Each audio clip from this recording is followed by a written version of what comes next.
Channel. Apa kabar? Senang sekali saya Dinia Saridewi hari ini menghadirkan kabar baik buat kamu. Universitas Brawijaya berhasil meraih 5 penghargaan dalam ajang Pekan Ilmiah Mahasiswa Nasional 2023. Dan salah satunya adalah raihan emas yang dibawa pulang oleh teman-teman saya yang hadir di sini. Ada Mbak Nida Anhofiah dan Mas Naufal Hilmi Nizar Wahyudi. Waduh, panjang sekali. Saya singkat aja langsung. Ini dengan Mbak Opi ya? Atau Mbak Ovi? Mbak Ovi. Mbak Ovi. Ovi dan satunya lagi dengan Mas Naufal, Bu. Naufal. Jadi Mas Naufal dan Mbak Ovi. Halo, apa kabar? Mas Naufal dan Mbak Ovi.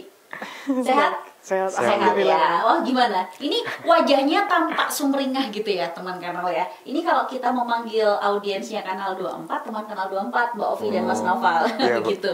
Jadi ini bawa pulang dari kategori PKM Karsa Cipta. Betul, gitu ya. Wah, luar biasa, bawa emas loh. Kita bangga. Saya yang sebagai orang UB jadi langsung wah, aku bawa emas nih akhirnya gitu ya. Nah, saya yakin di sana itu tidak mudah, tapi bisa diceritakan nggak dengan temuannya atau karyanya itu apa sih gitu? Siapa yang mau cerita dulu? Mas Naufal dulu atau Mbak Ovi dulu? Saya Iya, Mbak Ovi. Silakan Mbak Ovi. Jadi kemarin itu kita buat mikroskop portable yang nyambung sama aplikasi untuk perhitungan mikroalga otomatis. Nah, tapi selama ini itu kan buat menghitung mikroalga itu pakai mikroskop dan hemositometer, yang mana itu tuh manual dan jadinya jadi subjektif, terus juga lama, jadi ya kurang oke gitulah. Maka dari itu kita menghadirkan solusi itu. Tapi kan selama ini alatnya kan cuma bisa menghitung jumlahnya. Nah, di kita itu kasih keunggulan lain. Jadi kita tuh bisa sampai identifikasi spesies, ngitung konsentrasi sama kepadatan. Wow, ini saya sampai nggak hafal nih teman-teman. Saya harus baca nih. Rancang bangun sistem deteksi konsentrasi mikroalga multispesies berbasis citra mikroskop dan deep learning. Waduh, judulnya aja saya sudah ngeri gitu ya. Saya mungkin agak penasaran buat teman-teman yang tidak fokus di sains gitu ya. Ini fungsinya apa sih alat ini gitu untuk menghitung mikroalga sendiri itu buat apa gitu, Mbak Ovi? Sebenarnya proses itu sama aja kayak kita mengukur ini mikroorganisme lainnya. Kan kita kan peneliti kan perlu itu gitu ya dalam proses gimana kita tahu perlakuan yang kita berikan itu sudah sesuai atau belum. Nah, itu tuh caranya tuh ngeceknya menggunakan mikroskop. Nah, di sini kita pengen membantu di mempercepat proses itu. Siapa peneliti yang biasanya butuh untuk ini, Mbak? Mikroalga itu biasanya di disiplin keilmuan apa ya?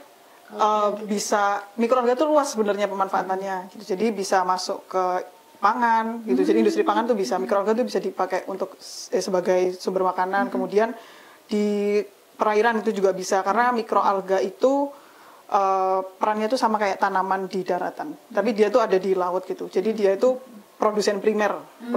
Jadi dia yang dimakan oleh organisme lain, ya ikan-ikan. Itu yang kita habis itu kita ambil lagi buat konsumsi gitu kan ya? Iya gitu. Jadi perannya tuh besar, aplikasinya tuh banyak. Oke.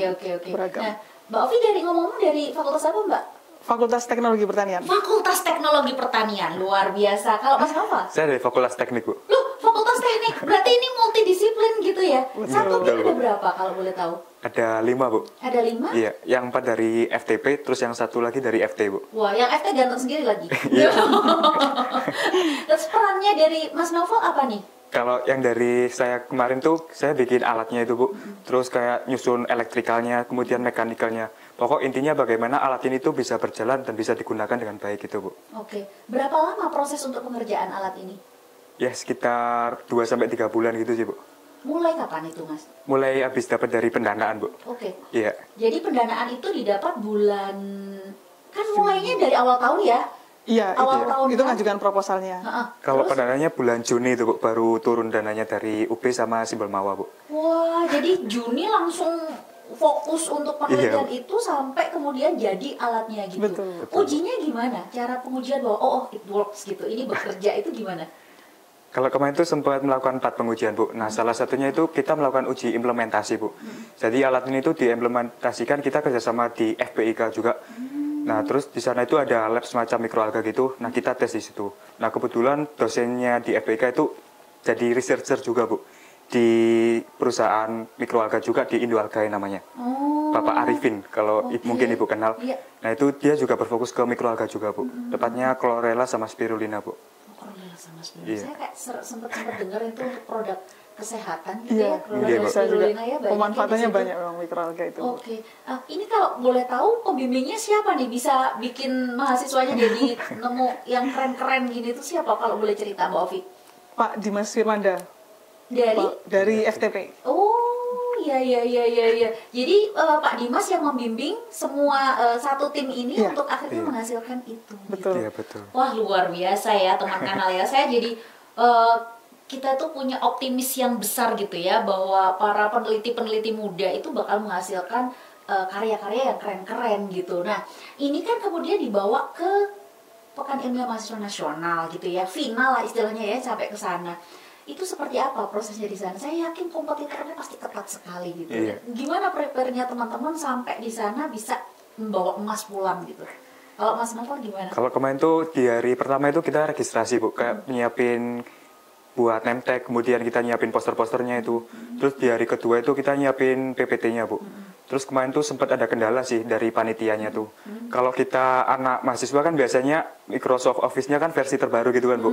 Nah di sana tuh masih pakai versi lama Bu. Waduh, terus? Jadi ya mau nggak mau kita kayak Sing. ngubah versi di sana. Terus butuh waktu lama juga kan. Terus akhirnya sempet tuh kayak didemuin sama peserta-peserta lain. Akhirnya keesokan harinya mereka mau mengalah dan akhirnya mau pakai versi yang terbaru gitu Bu. Oh, gitu. Iya. Jadi kita kecanggihan gitu ya jatuhnya malah. Kayaknya iya. Itu teknis ya Mas ya? Teknis, Bu. Teknis. Tapi ketika presentasi gitu, apa tantangannya atau apa yang membuat teman-teman jadi optimis kita bakal menang nih gitu? Mbak Ovi bisa cerita. Kita ini Bu, banyak latihan tanya jawab. Jadi fokus utamanya kita tuh bukan di kayak cara presentasinya, tapi juga di tanya jawab. Karena poin utamanya dari PIMNAS ini yang kita lihat tuh substansinya, masalah substansi. Jadi kita tuh pastikan bahwa kita semua tuh punya pemahaman yang sama, jadi satu visi lurus gitu, dan itu yang buat kita bisa menang itu. Karena kita kemarin kelihatan kompaknya, karena Yeay. balance semua bisa jawab semua, bisa jawab semua. Termasuk yang teknik elektro. Masuk. Padahal nggak masuk, nggak ada ya. Iya, Bu. Mikroalga itu nggak. Gara-gara PKM ini saya jadi belajar Bu. Jadi belajar soal Iya. mikroalga. Terus gimana Mas tanggapannya untuk kolaborasi seperti ini? Kalau buat kolaborasi menurut saya sangat penting sih Bu. Soalnya kalau misal FTP sendiri pun mereka juga kesusahan mungkin ya pas buat alatnya. Terus kalau misal elektro doang ya mereka bisa bikin alat tapi nggak tahu idenya gitu Bu. Oke. Jadi sama-sama benefit lah Bu. ada Simbiosis keduanya. mutualisme Iya, ya. Bu. Oke, kalau di sana sendiri ketika apa yang paling susah dari pertanyaan-pertanyaan mungkin ya? Apa yang membuat teman-teman jadi cukup struggling dalam menjawab pertanyaan itu, kira-kira apa Mbak? Kemarin tuh sebenarnya alhamdulillah kita tuh sangat lancar, makanya kita tuh optimis gitu. Tapi itu juga berkat ini sih, banyak bimbingan dari UB, dari FTP itu kita tuh banyak monev, kan banyak latihan, terus juga sering banget dapat pertanyaan yang tak terduga. Jadi dari situ waktu final kemarin, waktu presentasi kemarin tuh udah cuman gini pertanyaannya. Malah sampai gitu. Iya, pasti kayak Udah nih, gitu. gak yang sangat-sangat kompleks yang kita nggak bisa jawab. Jadi alhamdulillah kemarin kita lancar semua jawabannya, bisa jawab dengan maksimal. Jadi latihannya justru lebih susah daripada Betul. ketika Betul. ada di sana gitu. Betul. Oke, mungkin kita perlu ini ya. Saya mungkin lebih pengen tahu produk nih ya, produk knowledge ya. Saya penasaran sekali tentang bagaimana sih deteksi konsentrasi mikroalga ini yang seperti apa? Mungkin seperti itu ya, atau nanti itu penerapannya seperti apa? Terus kalau tadi kan ada yang modelnya citra mikroskop, ada yang deep learning, apa bedanya? Apakah itu dijadikan satu atau bagaimana? Bisa dijelaskan dengan bahasa yang lebih dalam tanda kutip manusiawi gitu Pak, biar kita yang orang awam lebih paham gitu Mbak Ovi. Jadi mikroalga itu kayak apa ya? Kayak bakteri tapi dia lebih besar gitu. Nanti dia tuh diambil, sampelnya diambil, terus nanti itu lensa mikroskop portable itu ngambil gambar buat ngambil gambar ini, terus nanti itu dimasukkan ke aplikasi. Yang aplikasinya itu nanti hitung di situ ada berapa mikroalga, terus di situ tuh seberapa padatnya mikroalganya, terus konsentrasinya berapa gitu. Seperti itulah deep learningnya itu. Deep learningnya itu ada di bagian deteksinya, deteksi itu mikroalga apa. itu. Nah, ini kira-kira nih ya, kira-kira kalau masuk ke industri, wah kita jalannya ke situ dong ya, terus dapat paten gitu ya, kan kita impiannya ke situ ya Pak ya. Kalau ke industri, ini digunakan di industri apa kira-kira nanti?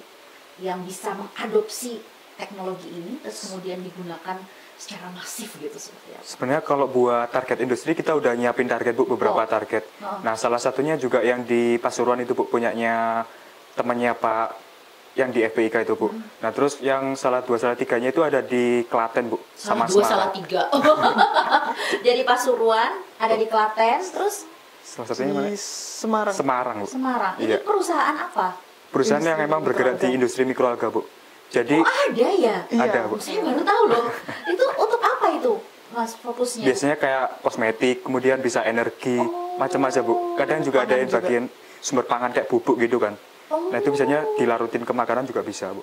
Oh gitu. Jadi mereka ngambil untuk penelitian mereka ya, untuk pengembangan produk-produk mereka ya. Iya. Iya. Wah luar biasa. Apa harapan ke depan nih dari hasil temuannya teman-teman ini akan bagaimana? Ini tadi kan sudah ada, kayaknya ada prospek ini, industri ini sudah nunggu ini alat ini keluar gitu ya, dan bisa diproduksi misalkan seperti itu. Atau ada target lain nggak? Mungkin dikembangkan lagi atau bagaimana, Mbak Ovi atau Mas Novel?